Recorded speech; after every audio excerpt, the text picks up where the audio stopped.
Con el cambio de gobierno, el hoy presidente Peña Nieto enfrenta una realidad de un México que tuvo un gobierno que será recordado con mucho exitoso en varios campos y no puede más que reconocer y dar seguimiento a esos logros.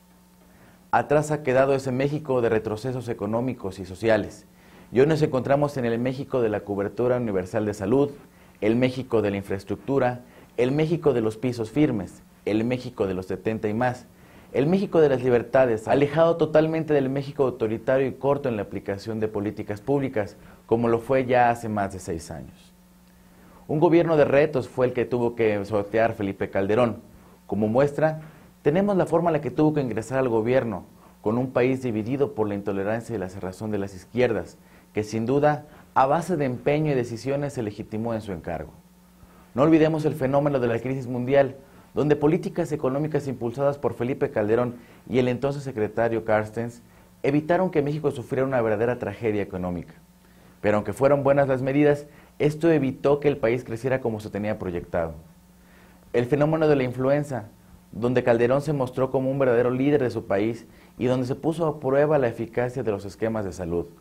Las sequías que asolaron varias zonas del país y bueno, contratiempos inevitables y fuera de toda posibilidad de ser previstos por el gobierno, que sin duda resultaron ser prioridad para la agenda nacional, que se combatieron prioritariamente y mermaron las baterías para que México tuviera mayores logros. El tema que causó mayor controversia sin duda es el tema del combate a la delincuencia organizada que emprendió Felipe Calderón. Y en este tema de inicio debemos verlo desde diferentes puntos de vista. En primer orden de ideas, debemos considerar los esquemas en los que se encontraban la seguridad pública, con policías corruptas, con el crimen organizado infiltrado hasta en las esferas más íntimas del gobierno, con un poder sometido a la voluntad de los criminales, donde se fomentaba más y más la corrupción, el narcotráfico, el secuestro, la extorsión, etc. El presidente Calderón tuvo que decidir entre darse por vencido y entregar las riendas del país al control de los delincuentes, o bien realmente atacar el problema de manera frontal. En mi opinión, considero que combatir a la delincuencia de manera frontal era una obligación moral y ética de un jefe de Estado mexicano. En otro sentido, debemos ver que el tema de la seguridad pública es un tema de corresponsabilidad entre los tres órdenes de gobierno.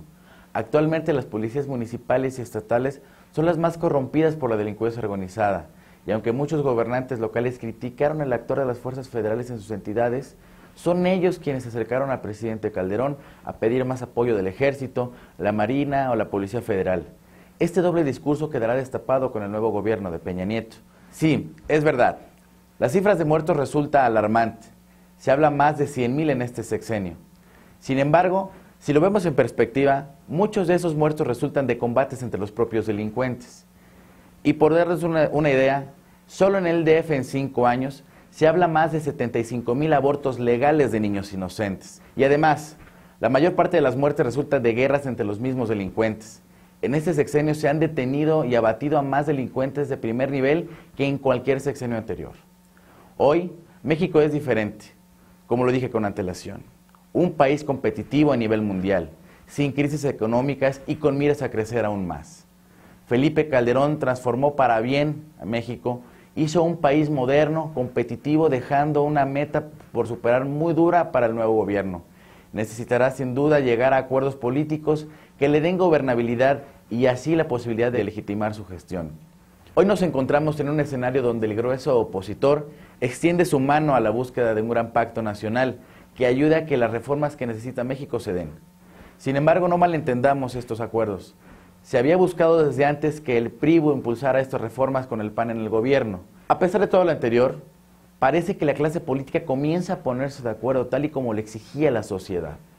Con el apoyo del PAN y la izquierda, posiblemente el país podrá seguir avanzando, siempre y cuando el PRI no falte a su palabra como ha sido su costumbre, y aun y cuando se afecten los intereses de poderes fácticos que los ayudaron a recuperar la presidencia, estas políticas se den.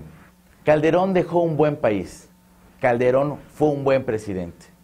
El tiempo será quien diga qué tanto la sociedad mexicana extrañará al presidente Felipe Calderón Hinojosa.